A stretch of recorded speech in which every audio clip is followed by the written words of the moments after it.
হযরত জাফর রাদিয়াল্লাহু তাআলা আনহু সেনাপতির দায়িত্ব পালনে ব্যস্ত। ডান হাতে কলমার পতাকা, কাফেররা এসে ডান হাতে কোপ দিল, ডান হাতটা কেটে পড়ে গেল। কলমার পতাকাটা বাম হাতে তুলে নিল, বাম হাতে কোপ দিল, সংকেত কথা বাম হাতটা কেটে পড়ে গেল। শেষ পর্যন্ত দুটি হাত হারায়া দাঁত দিয়া কামড়ে ধরে কলমার পতাকাটা উঁচু করে রেখেছেন। এই অবস্থায় দেখতে দেখতে কাফেররা হযরত জাফরের ঘাড়ের উপরে কোপ দিল। এক কোপে বডি থেকে মাথাটা ছিটকে পড়ে গেল দূরে, বডি এক জায়গায়, মাথা আর এক জায়গায়। তামাম ময়দানের ভিতরে খবর হয়ে গেল মুসলমানের সেনাপতি ইন্তেকাল করেছে, শাহাদাত বরণ করেছে। সবাই ছুটতে দেখার জন্য, কিন্তু তখন পর্যন্ত কলেমার পতাকা তো নামে নাই। লাশ দেখার জন্য দৌড়াচ্ছে। যারা দেখেছে তাদের বর্ণনা হলো হযরত জাফরের মাথা এক জায়গায় আর লাশ বডিটা আর এক জায়গায়। তখন পর্যন্ত কাটা মাথাটা দিয়া, বিচ্ছিন্ন মাথা দিয়া হযরত জাফর তখন পর্যন্ত কলেমার পতাকা কামড়ে ধরে উঁচু করে রেখেছে। মরা না জিন্দা? জিন্দা না হইলে রাখলো কেমনে? সাহাবায়ে কেরামের কথা বাদ দিলাম। অনেকে প্রশ্ন করতে পারে না, হুজুর এটা সেই সময়ে সম্ভব ছিল, এখন মনে হয় আর সম্ভব নয়। সম্ভব না, সম্ভব না। আফগানিস্তানের যুদ্ধের পর ইরাকের যুদ্ধ হওয়ার কারণে আল্লাহ রাব্বুল আলামিন হাজার হাজার ঘটনা দেখাইছেন। এই দুটি জায়গায় যুদ্ধ হওয়ার কারণে এমন কিছু ঘটনা আল্লাহ দেখাইছেন যাতে করে আমাদের ঈমানটা আবার মজবুত হয়ে যায়। হাজার হাজার ঘটনা। আফগানিস্তানের কথা বলি, পাকিস্তানের একটা সীমান্ত এলাকার মসজিদ, খতিব সাহেব বয়ান করছে, জিহাদের ময়দানে যাওয়ার ব্যাপারে উদ্বুদ্ধ করতেছে আমার মতো। বয়ান শুনে যুবক উদ্বুদ্ধ হয়ে গেল। প্রথম জুম্মায় মনে মনে যায় মার গলা জড়ায় ধরে বলে, মা আমি একটু জিহাদের ময়দানে যেতে চাই, আমাকে অনুমতি দাও। এরকম যুবক আছে না নাই?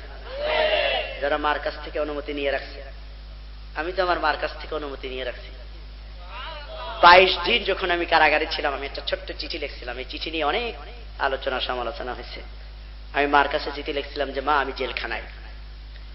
তো আমি জেলখানায় নিশ্চয়ই খারাপ কাজ করে যাইনি, তো এই সংবাদটা শুনে তুমি মিষ্টি বিতরণ করবে, কষ্ট পাওয়ার কোনো কারণ নেই, দিনের জন্য জেলখানায়, তাই না? তো এই জন্য যুবকেরা অনুমতি নিয়ে রাখবেন মার কাছ থেকে, মা তুমি দোয়া করো। মায়ের দোয়া কাজে লাগবে না? লাগবে না? কারেন্টের মতো কাজে লাগবে। যে মা তুমি দোয়া করবে যেন আমি শাহাদাতের মৃত্যু অর্জন করতে পারি, কাল কিয়ামতের ময়দানে তুমি শহীদের মা হয়ে উঠবে। চিৎকার করে বলেন সুবহানাল্লাহ। এই যুবক প্রথম জুম্মা বয়ান শোনার পরে মার কাছে গিয়ে আবদার করে, মা গো তুমি একটু অনুমতি দাও, আমি জিহাদের ময়দানে যাব। তোমার মতো কত মা আফগানিস্তানে আজকে ধর্ষিতা, আজকে তাদের অধিকার হারা বঞ্চিতা, আমি সেখানে চলে যাব। মা চিন্তা করে, খবরদার একটা মাত্র সন্তান, আমি অনুমতি দিতে পারবো না। বাপের কানে দিয়ে দিল। বাপ তখন বলে, খবরদার জিহাদের ময়দানে যাওয়া যাবে না। দ্বিতীয় জুম্মায় বয়ান হলো, ছেলের অবস্থা আরো খারাপ, আস্তে আস্তে জজবা বাড়তেছে। তৃতীয় জুম্মার পরে দেখা গেল ছেলেকে আর আটকানো যাবে না। ছেলের অবস্থা দেখে আস্তে করে ছেলেকে ধরে এনে শিকল দিয়া, 2 পায়ে বেড়ি দিয়া সন্তানটাকে বাড়িতে বেঁধে রাখলো। কয়েকদিন চলে গেল, জিহাদে যাবার জন্য সন্তান ভাত পানি খায় না। মা কাঁদতেছে সন্তানের কাছে এসে, বাবা কোন নেশায় তোকে পাইলো, ভাত পানি ছেড়ে দিলি কেন? বলে, তুমি যদি আমাকে শিকলটা খুলে দাও আমি তাহলে ভাত খাবো। শিকল যতক্ষণ না খুলবে ততক্ষণ পর্যন্ত আমি মারা গেলেও তোমাদের ভাত আর পানি আমি খাবো না। মায়ের মনটা নরম। মা চিন্তা করতেছে, আমি যদি ভাত খাওয়ার কথা বলে শিকলটা যদি খুলে দেই, ভাত খাওয়া শেষ হলে আবার বেঁধে ফেলবো। মনের ভিতরে এই নিয়ত নিয়ে শিকলের দিকে হাত দিয়েছে খোলার জন্য। আল্লাহর জান্নাতের মেহমান, শাহাদাতের মর্যাদায় ভূষিত হবে। ডাক এসে গেছে আল্লাহর পক্ষ থেকে। আল্লাহর মেহমানের চোখ খাবারের দিকে নয়, মায়ের হাতের দিকে। শিকলটা খোলার সাথে সাথে লাফ দিয়া শিকলটা মার হাত থেকে ছুটায় নিয়ে দৌড়, আজও দৌড়, কালো দৌড়, পৌঁছে গেল জায়গা মতো। তাবুর কাছে গিয়া বল, আমি জিহাদের ময়দানে নাম লেখাতে এসেছি। তাবুর পাহারাদার যে ছিল সে বলে, জিহাদের কাফেলা অনেক আগে রওনা হয়ে গেছে, আজকের কাফেলায় আর তুমি যেতে পারবে না, অপেক্ষা করো, দ্বিতীয় কাফেলায় তুমি যাবে। বলে, আমার ধৈর্য কুলায় না। কোন দিকে গেল কাফেলা? আমি সেদিকেই যাওয়ার চেষ্টা করব।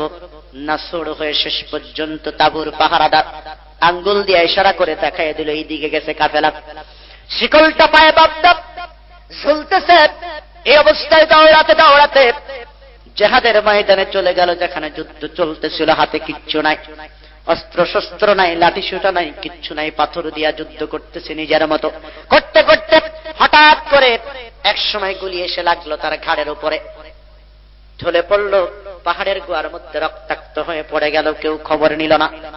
যারা কমান্ডারের সাথে ছিল, তালিকা যাদের ছিল, তাদের হিসাব করে কমান্ডার তাঁবুতে ফিরে আসলো।